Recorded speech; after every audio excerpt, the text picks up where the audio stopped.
an extraordinary ability just to naturally communicate and empathize with the students in their care. They create magical environments. Do you know what I mean? Classrooms where you walk in and it's like gold's dripping from the ceiling. The room is such a magical space. I call them the magic weavers. These people that just create irresistible environments. And actually there's something in here that you wish you could teach other teachers, but it's very difficult. Well, this young teacher, this young woman, 2 or 3 years into her career, was one of these people. And we sat down and she was talking to me about what she'd done with the children through this week and what I was about to see. And she said to me, well, Richard, what I do every so often is I suspend the curriculum, actually. She said, I don't teach subjects at all. Once every month, she said, we do something different. She said, I'd like to do it more if I could, but this is what I do. She said, what I choose is I choose to spend a week studying with the children a theme or a topic that I just think would interest the children and I think they need more input on. I said, okay. And she said, so this week, Richard, what I decided to do on Monday was introduce to them for a week. She said, I was going to spend a week working with these children on the concept of empathy. So that was what we were going to do. We were going to spend a week exploring the theme of empathy. Now, I thought that's pretty impressive. Can you imagine with a class of 9-year-old children walking in and saying, this week, children, we're going to do empathy? And the children going, oh, right, okay, yeah, right, it's great, okay. It wouldn't happen, would it? So I said, well, that's going to be quite interesting. These were tough kids. These were really tough children. I said, well, tell me how you do that. And of course, what she did is what all great teachers do. The art of great teaching is to take a complex idea and turn it into something tangible for children, isn't it? As teachers, one of the great gifts I think we have is that basically we're translators. We take hard concepts and we make them tangible and understandable to young people. And so she did this with this theme of empathy, you see. So she said, well, what I did on Monday morning, Richard, when the children came in, is I asked them one question. And she said that question was going to form the core of our learning for the entire week. Now, I don't know why she chose the particular creature on the screen. I never asked her, and I wish I did. But she said to me, I turned around to the kids on Monday morning and I said, children, here's the question. What do you think life must be like to live life as a turtle? That was it. That was the question she asked. Now, if you think about that for a minute, you can construct an entire curriculum out of that question, and she did. So she taught literacy and numeracy and science and IT and history and drama and dance through the one question.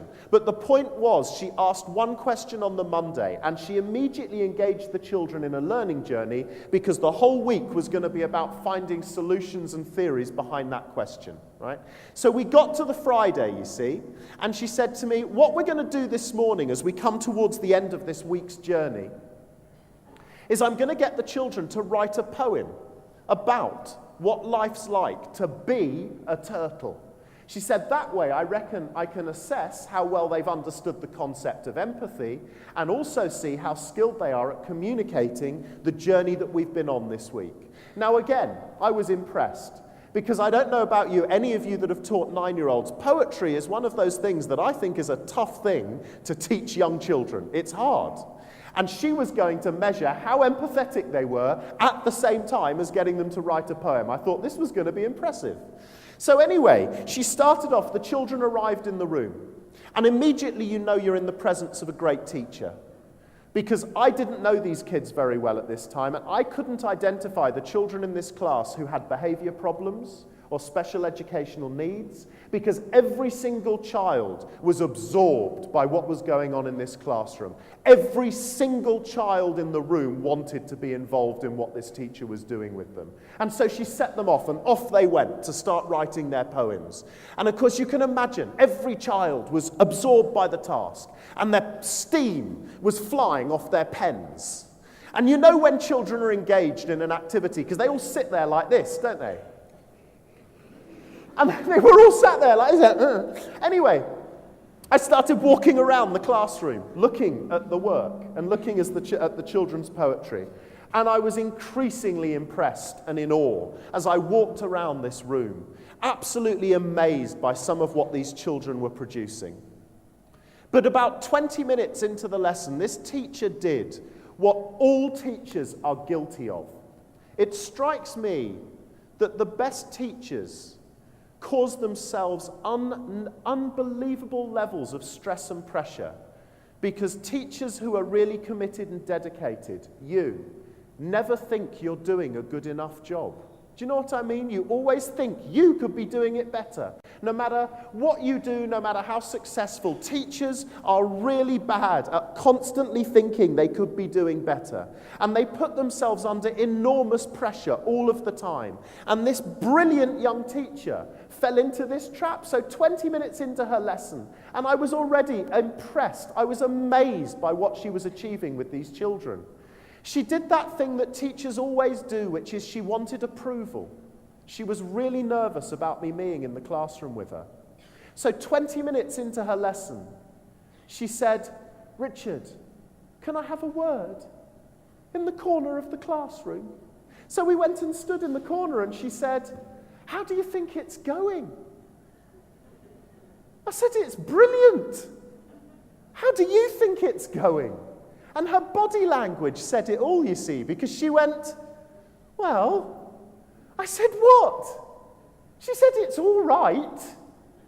I said, "All right? You're fantastic. This is one of the most incredible pieces of learning I've ever been involved in.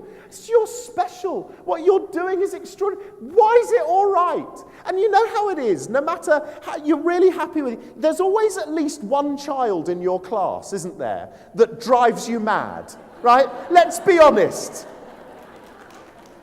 You can't help it. You love children, but this one, right? Can't help it. It's just how it is. You have to be honest. You know, it's one of the things that a conference like this is wonderful for, isn't it? You can share those honest stories about those children that drive you mad today. Today is the day. Make sure you moan about that child to somebody, because tomorrow it'll make you feel better. So anyway, I said, "Why? What's wrong?" She said, "Well, I'm happy with what most of the children are doing." She said, "But have you met," and she used this name, she said, "Have you met Clint yet?" See, even here in Pakistan, the name spells trouble for you, doesn't it? It's extraordinary. No matter where you go in the world, the very name Clint sounds like this child's dangerous, doesn't it? Maybe it's something to do with Clint Eastwood, the actor.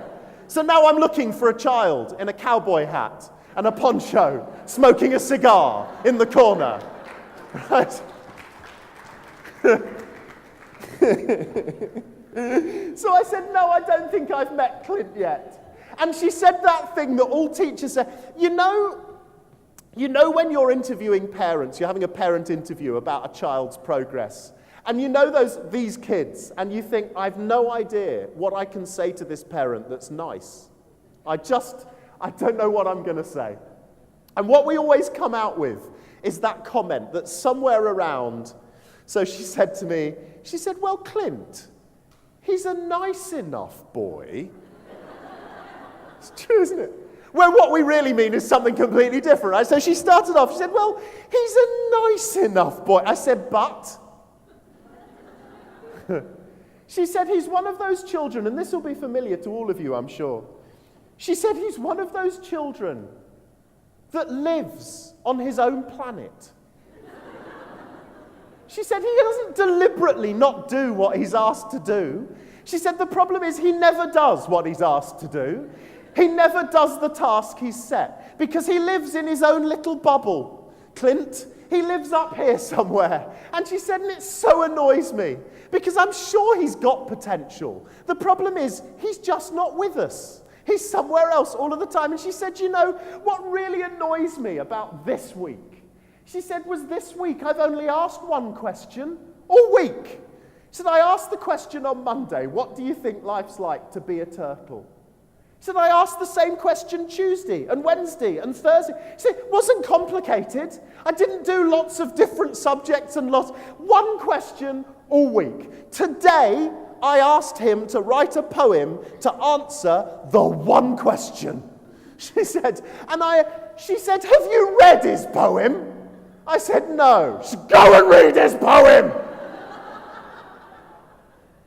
So anyway, I did. And the thing is, he would be amazed, let me tell you.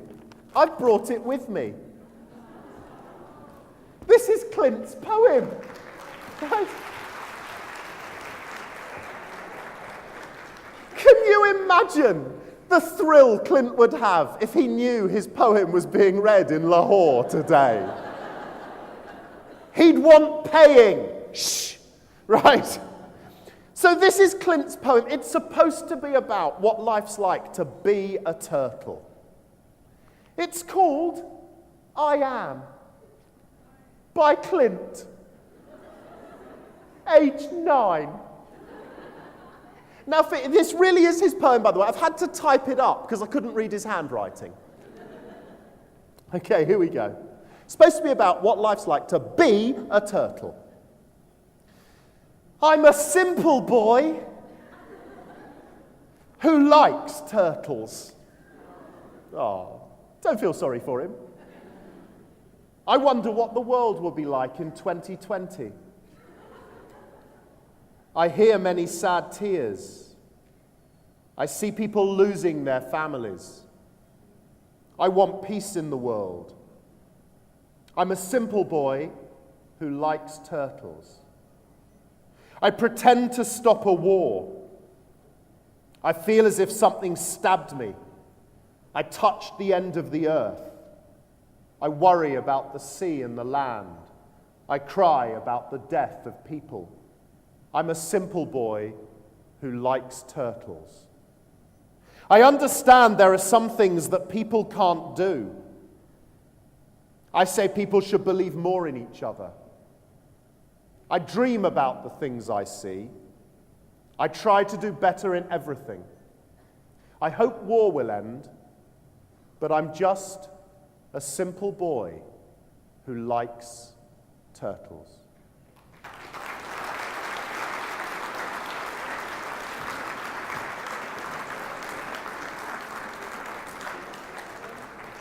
Now,